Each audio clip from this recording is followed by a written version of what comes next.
shifni islamofobinë, lexova një ditë njëri që shkruajt edhe shqiptar, për shembull edhe musliman nuk mundet. Shumë mu duk, shumë çështje niveli ullët. Ai që e ka thonë, pak nëse pak duhet mu kujtu. Shive, edhe kur ta shajsh dika, shaje me atë që ai e posedon.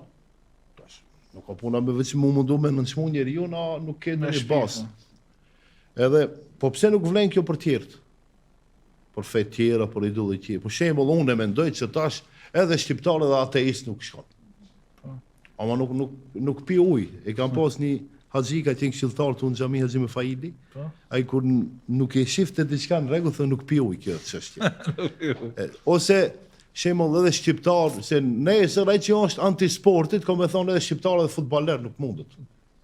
Po tash secili, s'ka kuptim. Ama jo nëse ta lejojnë ti me kontradiktore me qenë kontradiktor atëherë të gjithë mund me qenë kontradiktor, shumë lehtë. Ama shif edhe kur përsëritet domethënë një fjalë si puna se përmendje hoxha, domethënë edhe shqiptar, edhe musliman nuk shkon. Çfarë shumë u ka përsëritur saqë disa vë ka mjellt kjo. Ata shkur e përmendin domethënë edhe shqiptarë dhe futbollar thash çka thon. S'ka herë parë. Atë që ka përmend, thonë që ka mjellt ana. Ama më lejohet tash. Edhe mu më lejohet për shembull. Me këtë logjik mundesh. Me këtë logjik, nëse shkoj me këtë logjik.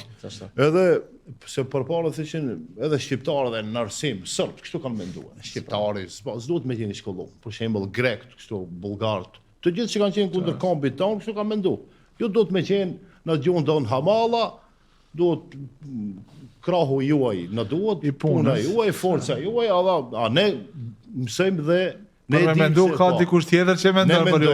Ne mendojmë, a ju duhet vetëm se me punuat që mirë po. Populli jonë ka fuqi edhe për me qenë edukuar,